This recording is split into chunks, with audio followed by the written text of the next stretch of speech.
Hi guys, today we learn pull shot. It's a scoring shot. So आज हामीले चाहिँ pull shot सिक्ने हो. So basically कुराहरुदेखि हामी त्यसलाई फलो अप गर्छौं हैन. So 1 2 3 पार्ट्समा पनि जान्छौं. So simple pull shot कुन बललाई खेल्छ भनेपछि short बललाई above the waist and between chest है. So इसको जोन भनेको चाहिँ front of square, otherwise square leg between mid wicket. So त्यो बीचमा हामीले त्यहाँ स्ट्रोक खेल्छौं. सो धेरै यो स्कोरिङ शट हो, म्याक्सिमम यसमा रन बन्छ. सो अब यसमा हामी चाहिँ सानो ड्रिल्सबाट स्टार्ट गर्छौं. सो 3-4 वटा ड्रिल्सहरु छ.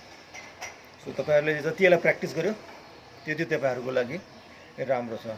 So guys, so start. Guys pull shot को लागि हामीले अलिकता प्रिपेयर गरेको छु. यहाँनिर कङ्क्रिट विकेट छ. बेस्ट कङ्क्रिट विकेटमा प्र्याक्टिस गर्न एकदमै राम्रो, किनभने चाहिँ तपाईहरुले त्यसलाई युज गर्न सक्नुहुन्छ. किन बाउन्स भेरी इम्पोर्टेन्ट छ. सो वेस्ट एन्ड चेस्टको बिट्विनमा हाम्रो चाहिँ हाइटमा बल भएपछि हामीले चाहिँ इजिली त्यो शट खेल्न सक्छौँ. सो यसमा बेसिकली एकदमै बच्चाहरूलाई सिक्ने ड्रिल्सहरू हो. सो इज अ मार्कर हामीसँग छ. सो ब्याट छ, त्यो पन्चिङ बक्सिङ पन्चिङ प्याड छ, त्यसपछि गएर स्टम्प्स, सो कोन्स, स्पेसली यो हान्ने जुन बनाएको छु हामीले एज अ प्र्याक्टिसको लागि. एटलिस्ट त्यहाँ म्याक्सिमम बल त्यसको भित्र जाओस्, लागोस्. सो प्लेयरलाई पनि एउटा कन्फिडेन्स लेभल हुन्छ. सो यो जुन एउटा मार्कर्सहरू छ मैले बनाएको छु, दिस इज दुईवटा 4वटा मार्कर छ. दुईवटा मार्कर्स स्टार्टिङको त्यो अगाडिको मार्कर तपाईँको यसमा चाहिँ स्टान्स, यस स्टान्स हो. देन बलको पछाडि भने चाहिँ बिहाइन्ड द एक्रस हामीले बलको पछाडि जाने हो, लाइनको पछाडि यहाँ आउँछ यो खुट्टा. देन हामीले चाहिँ ओपन चेस्ट भएर पिभिट गरेर त्यहाँनिर हामी चाहिँ बललाई फाल्छौँ. सो सिम्पल बेसिक ड्रिल हो. सो म्याक्सिमम टाइम तपाईँहरूले यसलाई गऱ्यो भने चाहिँ आई थिङ्क तपाईँहरू छिटोभन्दा छिटो यसलाई चाहिँ सिक्नु सक्नुहुन्छ. सो गाइज म स्टार्ट गर्छु उसँग. फर्स्ट स्टेसनरी पोजिसन छ. सो म पहिला स्याडो प्र्याक्टिस गर्छु होइन, त्यसपछि गएर मैले विथ द बलसँग गर्छु. जस्ट स्याडो प्र्याक्टिस भन्छ हामीले त्यसलाई. जस्ट नर्मली हामी स्टान्समा बसेको छौँ. सो गो ब्याक होइन, एक्रस, अनि यसलाई चाहिँ बललाई ग्यादर गर्ने ह्याड, अनि त्यसपछि गएर त्यहाँ मैले रिङ बनाएको छु. त्यो जुन हो, जुन चाहिँ जुनमा हामीले चाहिँ प्रपरली बल चाहिँ त्यहाँ थ्रो गर्ने हो. सो लाइक दिस वान होइन. र त्यतिखेर हेड पोजिसन भेरी स्टिल छ, जहाँनिर हामी बल कलेक्ट इम्प्याक्ट गर्छौँ. त्यहाँनिर प्रपरली हेड स्टिल हुनुपर्यो, आइज लेभल, द्याट थ्रो. सो यो सिम्पल ड्रिल छ. सो फेरि अघि एकचोटिमा गरेर देखाउँछु तपाईँलाई. So nice, that's it. Again फेरि एकचोटि गरेर देखाउँछु. Nice, that's it. So the both arm very important भनेको हेड स्टिल र दुईवटा आर्म एक्सटेन्ड हुनु पऱ्यो एकदमै, खुम्चाएर होइन. सो स्ट्यान्ड हुनु पऱ्यो है. सो ओके, त म विथ द बल गरेर देखाउँछु. आइरन त्यहाँ छ मसँग. Okay, iron head start. Yes. So nice, that. Yes, यसमा पनि focus. That's it. Yes,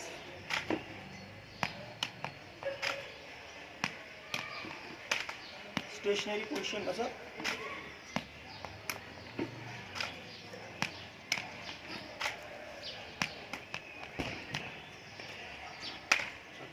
okay guys, यो तपाईँले म्याक्सिमम नम्बर अफ टाइम गऱ्यो भनेपछि तपाईँहरूले चाहिँ सिक्नु सक्नुहुन्छ. सो युज टु हो. सो आफूलाई बानी बसाल्यो भने चाहिँ सो यो ड्रिल एकदमै इम्पोर्टेन्ट छ. इम्पोर्टेन्स भनेको हेड स्टिल र आर्म स्ट्रेन्थको लागि चाहिँ हामीले यो ड्रिल गरेको छु. र हाम्रो जुन कुन जुनमा हामीले हान्ने हो त्यो जुनमा चाहिँ हामीले चाहिँ प्र्याक्टिस गरेको छौँ. So now going second drill जान्छौँ हामी. गएको. सो सेकेन्ड ड्रिल यो चाहिँ प्याड हो. सो सिम्पल फर्स्ट सफ्ट बलले गर्ने हो प्लेयरहरूसँग, सानो बच्चाहरूसँग. सो बेसिकली कुराहरूलाई एकदमै इम्पोर्टेन्ट छ. इन्जुरीबाट बचाउन सबभन्दा इम्पोर्टेन्ट. कुनै पनि ड्रिल्स गर्दाखेरि उसले फुल किट्स लगाएर गरेको एकदमै राम्रो. As a helmet, as a pad, thigh pad, guard, abdominal guards, everything. त्यसले गर्दा इन्जुरीबाट ऊ बाँच्न सक्छ र प्लस उसलाई कन्फिडेन्स लेभल पनि अलिकति हाई हुन्छ बच्चाहरूलाई. सो सेकेन्ड ड्रिल्स यो प्याड हो. सो हरिणले मलाई बल फिट गर्छ. देन मैले चाहिँ सेम ड्रिल हो. एभ्रिथिङ हेड स्टिल हुनु पऱ्यो, आर्म स्ट्यान्ड हुनु पऱ्यो. यो मेन फोकस यसमा गरेको छु हामीले. सो स्टार्ट गर्छौँ. Yes. Yeah.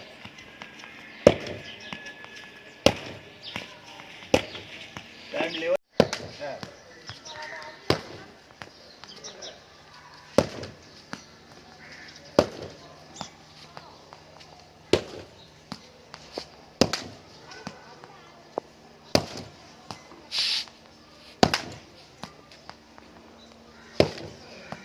So both hands stretch गरेर हान्ने बानी बसाल्ने हो. Impact very important. Yes.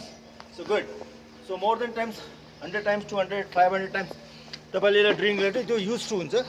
So त्यसलाई इजी हुन्छ. नक्स हामी त्यसपछि गएर अब थर्ड ड्रिल विथ द ब्याटसँग गर्छौँ हैन. गाइज नम्बर 3 ड्रिल्स गर्दैछु. सो सेम मार्कर्सहरू छ. सो डिफ्रेन्ट ड्रिल छ. सो लाइक स्टम्सको माथि बल छ. सो बेसिकली गर्दाखेरि पनि अब स्टेसनरी छ बल. र हामीले चाहिँ ब्याट कसरी ल्याउने र हेड पोजिसन्स खुट्टाको पोजिसन के हो त्यो भेरी इम्पोर्टेन्स हुनुपर्छ. सो फर्स्ट तपाईँहरूले स्टान्स लिइसक्नुपर्छ. बिट छ एभ्रिथिङ र ब्याक लिफ्टसम्म हामी रेडी छौँ. नम्बर 1 दिस इज नम्बर 1 हो. 1 नम्बर हो. त्यतिखेर हेड स्टिल हुनुपर्छ आइज लेभल. नम्बर 1. सेकेन्डमा हामीले चाहिँ ब्याक फुटलाई एक्रॉस लिएर जाने. यस. सो एक्रॉस लिएर गएँ एन्ड देन मेरो ब्याट त्यतिखेर पछाडि पुस गर्ने हो है. पुस गर्ने हो. देन मैले आफ्नो चाहिँ फ्रन्ट लेगलाई ड्राई गर्दै लिएर आएँ फ्रन्ट्समा. देन अब मेरो अप हाई टु लो मेरो ब्याट आउनुपर्छ. त्यतिखेर ल्याइसकेपछि ल्याउनु गएको सँगैसँगै हाई टु ब्याट ल्याउने. देन त्यतिखेर हेड पोजिसन स्टिल हुनुपर्छ र मैले त्यतिखेर इम्प्याक्ट गरेँ त्यहाँनिर त्यो पोजिसन अलवेज आर्म स्ट्रेट हुनुपर्छ. नाइने like this. Yes. So best drill हो यो. Then roll wrist finish. अहिले तिम्रो चाहिँ फ्रन्ट सोल्डर्सको माथि गए ब्याक गएर रेस्ट गर्छ. जस्ट सिम्पल ड्रिल हो तर तपाईँलाई धेरै युजफुल हो. वर्ल्ड क्लास जति पनि प्लेयर्सहरू छ तिनीहरूले यस्तो ड्रिल्सहरू थुप्रै गरेको हुन्छ. भेरी इम्पोर्टेन्ट किन यसमा स्कोरिङ सर्ट हो. त्यसले गर्दा म्याक्सिमम् यसले चाहिँ हामीले चाहिँ यसको माथि काम गर्नुपर्छ. यसको लागि maximum number of the repetitions very important. तिमी स्याडो प्र्याक्टिस गर्छ विथ द बल गर्छ बलिङ मसिनमा गर्छ. सो भेरी इम्पोर्टेन्ट हो. तर यति हो कि बेसिकली कुराहरू हेड स्टिल हुनु पऱ्यो र अलवेज बडीको अगाडि बललाई लिने हो. आइस बललाई अलवेज हेरिराख्ने हो. सबभन्दा इम्पोर्टेन्स त्यो चाहिन्छ. त्यो हो. र arm straight wrist roll. That's finish. तपाईँको ब्यालेन्स एकदम नाइस हुनुपर्छ. अदरवाइज ब्यालेन्स भएन भने तपाईँले चाहिँ आँखा चाहिँ हटायो भनेपछि इन्जुरी हुने चान्सेस बढी हुन्छ. सो बलको माथि तपाईँ फोकस गरिराख्नुहोस्. त अगेन म फेरि यो चाहिँ ड्रिल्स गर्न खोजिरहेको छु. So number 1. So number 2. Number 3. So फेरि एक्चुअली म गरेर देखाउँछु त्यसलाई. अगेन फेरि गर्छु मैले. So number 1. नम्बर 2. नम्बर 3. मेरो ब्याट अप एन्ड डाउन आएछ हाई र लो र मेरो हेड स्टिल छ. सो अलवेज यता हेड पोजिसन भेरी स्टिल हुनुपर्छ. गाइज मेरो हान्ने जुन भनेको फ्रन्ट अफ र स्क्वायर लेग हो है. यति याद राख्नु. सो यहाँ नम्बर 1 अलरेडी छ. नम्बर 1 त्यतिखेर मेरो हेड स्टिल छ. हेर्नु आँखा level. So back lift very important हो. त्यतिखेर हाई ब्याक लिफ्ट जानुपर्छ. So number 2. यस. नम्बर 3. सो ब्याट मेरो अप एन्ड डाउन हो. High back lift. सो यो भेरी इम्पोर्टेन्ट हो पोजिसन. र वेट अलवेज तिम्रो ब्याक फुटमै हुन्छ. सो भेरी स्ट्रङली यदि हेर्नु. र पिभिट गर्दाखेरि अलवेज सोल्डर र हिप रोटेसन गर्नुपर्छ. र त्यसले गर्दा अरू मोर पावर तिमीहरूमा जेनेरेट हुन्छ. Okay guys. सो यो सानो ड्रिल्सहरू तिमीहरूले गऱ्यो भने चाहिँ अफकोर्स इम्प्रुभमेन्ट हुन्छ. So good. Okay. So guys with the ball गर्दा जस्तो ड्रिल हो जस्तो हामीले स्टेसनरी अघि एभ्रिथिङ गऱ्यौँ. विथ द बल्स गर्ने हो. सो अलवेज आफूलाई फ्रन्टमा राख्नु. चेस्टलाई चेस्ट फ्रन्ट फिडर त्यहाँ हुन्छ. अलवेज चेस्टको हाम्रो चाहिँ बडीको अगाडि बललाई लिने हो. हेड स्टिल अलवेज याद राख्नु. बलको माथि आँखा हुनुपर्छ. एकदम इम्पोर्टेन्स त्यो. अनि इन्जुरी. सो एभ्री ड्रिल्समा मैले के भने चाहिँ एभ्री आफ्नो गेज हेलमेट्स भयो प्याड भयो एडी एभ्रिथिङ जुन पनि हाम्रो प्रोडक्टको सामान छ त्यो लगाउनुपर्छ. सो गाइज मैले स्टार्ट गर्छु. Yeah nice. मेरो ब्याट अप एन्ड डाउन मैले एडजस्टमेन्ट गरेँ. Yes. So body That's it. मेरो खुट्टा पनि हेऱ्यो प्रपरली मैले रोटेट गर्छु. That's it. Last one. Very nice. So यो ड्रिल एकदम इफेक्टिभ ड्रिल भयो. तपाईहरुले आफूलाई चाहिँ कसरी जति गर्यो त्यति प्र्याक्टिस हुन्छ गाइज. सो यो ड्रिल गर्दाखेरि इक्विपमेन्ट्स एभ्री इक्विपमेन्टसँग ल्याएर गर्ने हो. यो लास्ट ड्रिल्स गर्छु मैले विथ द बल, तर फुल टस गर्छु मैले है.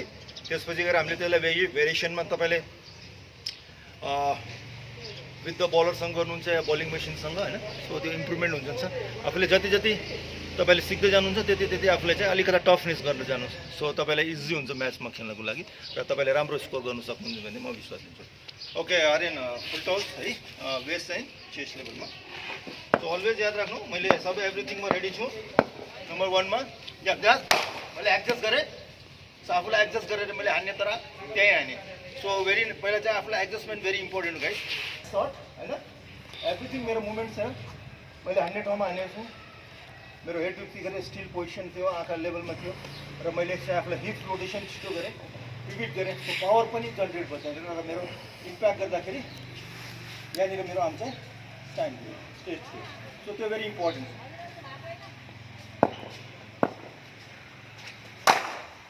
एडजस्ट गरेर त पनि तर मेरो हान्ने जुन प्रपरली त्यहीँ हानेको छु.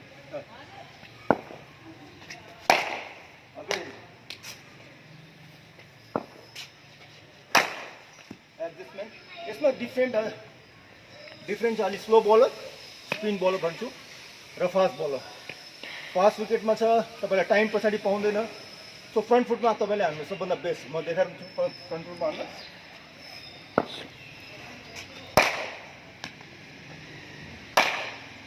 एभ्रिथिङ मेरो वेट ब्याक फुटमै छ, नट फ्रन्ट फुटमा. सो ब्याक फुटमा वेट दिनुपर्छ.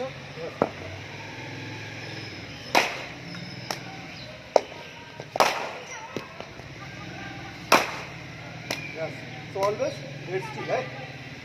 Last 2 ball.